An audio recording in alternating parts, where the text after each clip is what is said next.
How's it going, guys? We are back with another Anthem video and we have a lot to get through today. We have a lot of news including crossplay, cross-save and a bunch of other demo related news, quality of life news, but we also have this chart that I released on the community section of my channel the other day. Credit to FireDragon04 who created it. There are a few things on this chart that I've been informed are out of date in terms of naming conventions. Some of the symbols have changed, but this is a 0.2 work in progress. I am aware there's a 0.3, and when the demo comes out we're going to have a 0.4 and so forth, so use this as a guide more than anything else. But a lot of work has gone into this, so I'm going to leave a link in the description below to the actual Reddit thread. Go check it out, leave an upvote, say thanks, because a lot of work goes into stuff like this, even if it is just a poster. Getting everything into position, getting all the copy in, something like this can take a lot of time, so a simple thank you goes a long way. Don't forget to check out his channel as well, I'll have that in the description below, so just go and show your support to him as well. Right, I'll leave the news section to the end, even though it is quite juicy. I'll dive in with the chart. So, this chart basically lists out all the skills and abilities, primers, detonators, and standard abilities, with their elemental damages on the form in the chart. It also covers the melee, ultimates, and combo effects. So I thought I'd go over and talk about the different elemental skills and quickly just brush over them to give you a broad idea of what each element does and how you can use it going forward for the 25th of January or the 1st of February if you're not pre-ordering. So if you look at Storm, it has a skill called Rhyme Blast. Now I know some of these skills have changed name, but I'm going to stick with what's on the chart for the clarity of just staying on track and not changing things so everyone is on the level playing field. Rhyme Blast is a primer. What this will do is it will prime the target for a combo. However, because it's arc based, what it will do is freeze enemies in place. Not all enemies can be frozen, however. An Ash Titan cannot be frozen. That's not to say that it can't be primed, it can, it just won't be frozen in place, which is what this is supposed to do.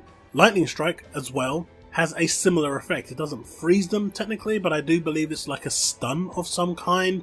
I wasn't there at the Game Changer, so I haven't got hands-on gameplay to confirm 100%, but based on the footage that I've been watching, it's a kind of like a stun that freezes them in place for a short duration before they can move again. Arc and Ice primers pretty much function the same way to a certain extent.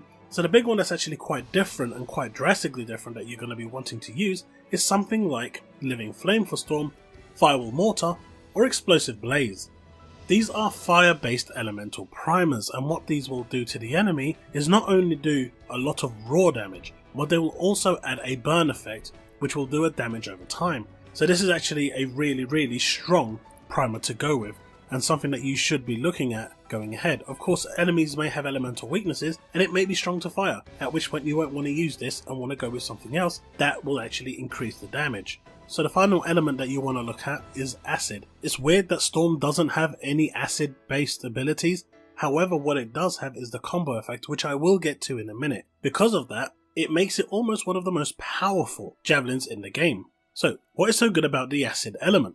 Well, as you can see from the Interceptor, it has Acid Bomb, Corrosive Spray, the Colossus has one with Acid Splitter, and Ranger has Venom Darts. So what's so special about Acid? Well, Acid adds a debuff to the enemy. With that debuff, they take more damage. So when you combo off an Acid, they're already going to be doing more damage. If you prime a target or a boss with Acid, everyone that combos off that attack will do massive amounts of damage, which is pretty awesome. So if you have the Colossus or the Interceptor applying Corrosive Spray or Acid Splitter respectively, when the Ranger comes along and detonates, it's going to do insane amounts of damage because it's a single target focused attack, which is what the Ranger specializes in, and it's going to be extremely useful come end game. So earlier I said that Arc is going to be very special even though it doesn't have it, and that leads me on to the next section, combo effects.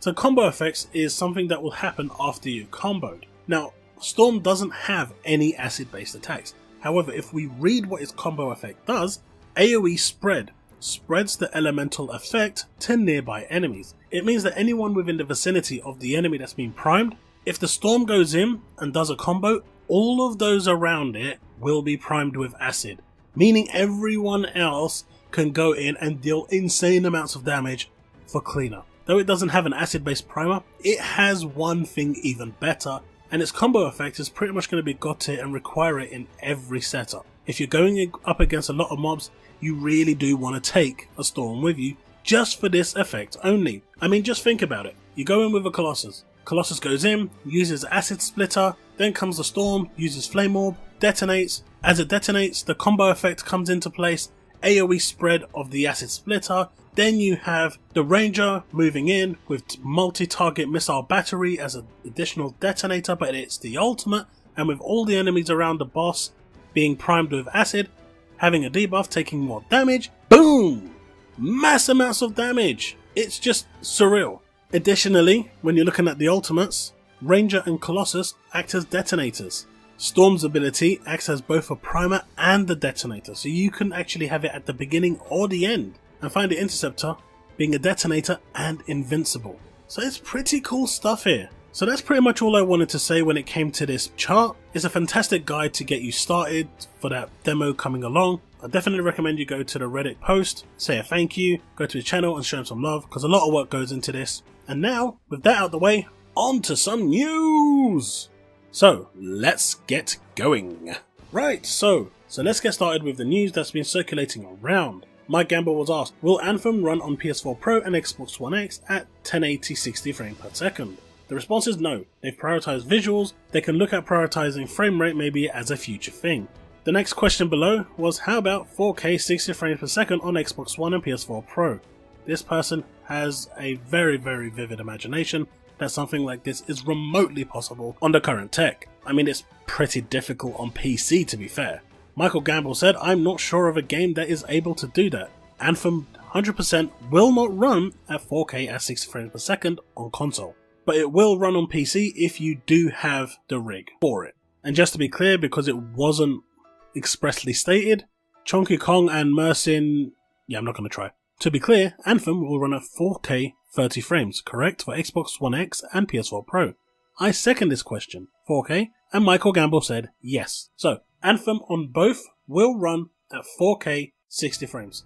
However, we go further into this. It seems people are very interested in the way the visuals will look. Mike Gamble decided to release a tweet which went even further because he was getting a lot of questions regarding the same topic, which I can understand might get a little frustrating. So he said, 4K for Pro and X, 1080p for standard consoles is what we're building to, hopefully to get the matter to rest. But it wasn't enough. He was asked, is native 4K on Xbox One X with dynamic on PS4 Pro? Gamble responded, I think, but I'm not sure. It will be dynamic on both, with the X maintaining native most of the time. PlayStation might use checkerboard, but he'll have to check. And this is most likely going to be the case. The X is more powerful, and simply put, it is ahead of the PS4 Pro. The PS4 Pro does use checkerboard for a lot of things, and in a game like Anthem, it will make sense. But as long as it can maintain the resolution for the most part, it's fine.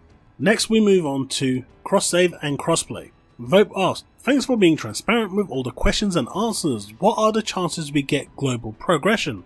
Jump out of my Javelin on PC, then back onto it on the Xbox One. Jonathan Warner said, we're working on it. This is a tricky one, but we're definitely working on it. Which shows intent, right? But they go further. Spartan Zero asks, no relation to me by the way, I'm the original Chaos Prime Zero. Will cross-save or cross-play be a thing for Anthem? Michael Gamble also said, looking into it. So we can see based on those two responses, they really want crossplay to be a thing. They really want cross-save to be a thing. Because at the end of the day, when you look at a game like Anthem, which is a games live service, the more platforms it can work on, it means it's another revenue stream for them because there's no future DLC that you have to pay for. It's all microtransaction. So if they can open up other avenues for you to play with, why not? Even if they don't have true crossplay, but they can actually introduce cross-save, it means I can start on the PS4, and I've got friends that play on the Xbox One, I've got friends that will probably play on the PC. I can continue my save and my progress on those other platforms while playing with those friends. I won't need to start from the beginning. And if they can pull this off, this is going to be amazing. And I really hope that either one or the other, or if not both, can actually be possible. It'll be major props to them, and the fact that they are actively trying to get this done gives me hope that one day we will see this in the world of Anthem. Let me know in the comment section what you think. I mean, is this something that you'd be excited about, you're interested in? Would it entice you to get a second copy if you have multiple consoles? Let me know, I'm interested. Because for me, it would definitely make me buy a second copy of the game. Even though it would be the base copy for the Xbox, it would entice me to do it simply because I have friends that play it there. and it means that I can actually go there and play without having to restart the game, and this is a big thing for me. Right, onto the demo that's going to be arriving on the 25th. So Mike Dorar wanted to set expectations. Now I'm not sure how you're all going to feel about this, so I'm just going to go through this and let me know at the end what you guys think. So how's Anthem demo different from the game? We start you in the middle. No tutorials, no pilot picker, balance is super different, economy is completely different, it's got 6 weeks less bug fixes, with only one story arc. I think the mission, Stronghold, free play balance will be off a bit, slightly less nuanced PC controls because it is 6 weeks out of date. We've renamed a few things for clarity in the main game, which are not present here, because essentially this was a build from December. And because of that, though this isn't a true reflection of the actual game, there are now questions as to why it's being called a demo and not a beta. I think a demo still suits this better. It is a work in progress demo. It's not a beta. A beta is a testbed for the devs to see how the game will handle stress levels, how the servers will cope, and everything else like that. A beta is also used to see how abilities are being treated in the game, how people can break it, how unbalanced it is. But where they are right now with Anthem, they're pretty happy with the balance, they're pretty happy with the way it's going, they have a clear focus and they know what they want to do. So everything is pretty much set in stone and is getting tweaked till the very end. So this is actually a demo. So with that out of the way, it is a 6-week old demo from the actual build. And as anyone in the games industry will know, as I can tell you as well, having worked in the games industry as well, I can tell you with certainty 6 weeks is a mountain of time when it comes to bug fixes. Considering when I was working in the industry, I was getting around 2-3 builds a day. Now when you take that, multiply it by 7, that's 14 to 21 builds a week. You multiply that by 6 and you can see where I'm going with this. So it is a very old build. 6 weeks is a lifetime in games development. So do take that with a grain of salt and don't make your full judgment based on bugs and stuff you'll find in the game, because they will likely not be present when the final release is here. What you want to do with this demo is go out, have fun, enjoy it, get your first hands on, and basically see how Anthem is for you. The developers believe that this build is enough to win you over. They are giving you a try before you buy. So have fun, people. Next we move on to some skills and abilities questions. Tash asked, I've noticed the Colossus gameplay that it does not have a shield. Is that a build or does it simply not have one? And if so, how can tank properly? Jonathan Warner said, Colossus always has a shield, but it's not always deployed.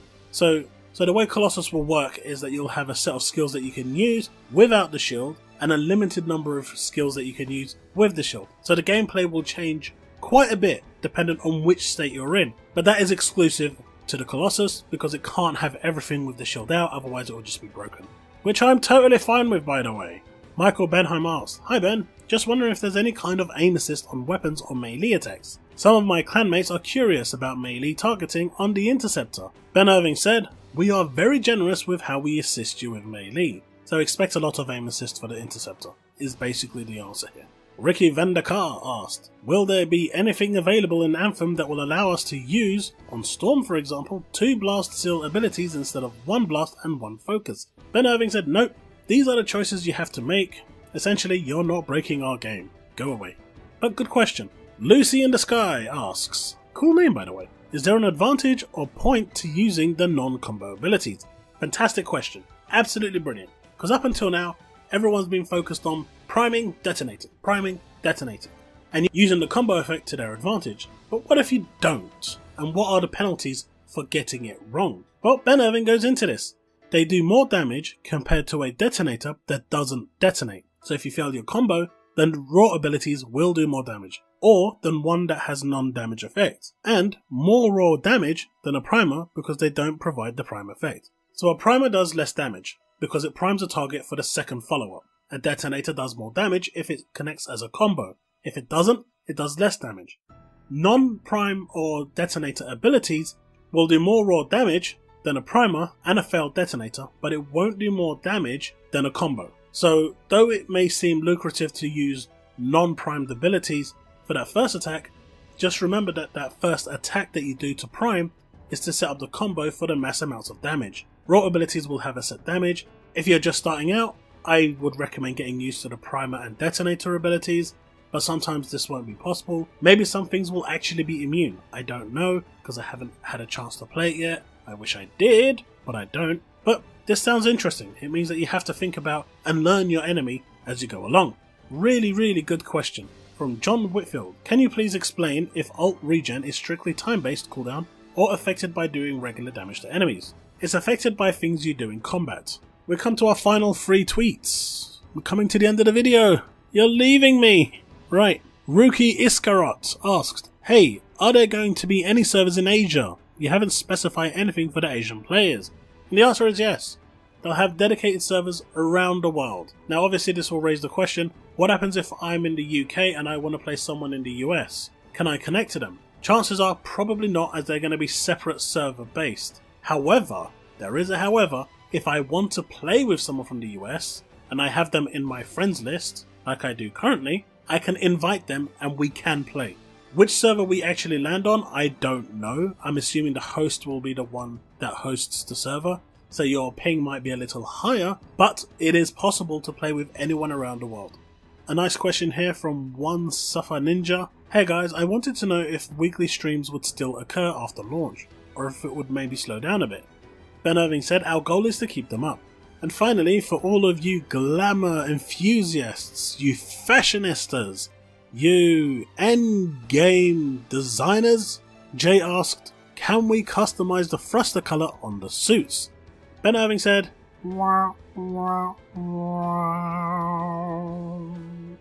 nope. But we like this as an idea for later, so expect this in a cash shop near you. So, with that said, I've come to the end of the video. I hope you found this video useful, and if you have, do leave a like, subscribe, share. 500 subs away from 3,000. It's exciting, it's awesome, and I have all of you to thank for. So once again, thanks for being here, thanks for supporting the channel, and most importantly, thank you for supporting me, because it means a lot to me. And when I'm up at 2 AM in the morning, 3 AM in the morning making these videos, I don't feel bad about it because I know all of you are going to enjoy it, and that makes it all the worthwhile for me. Right, until the next video, remain legend.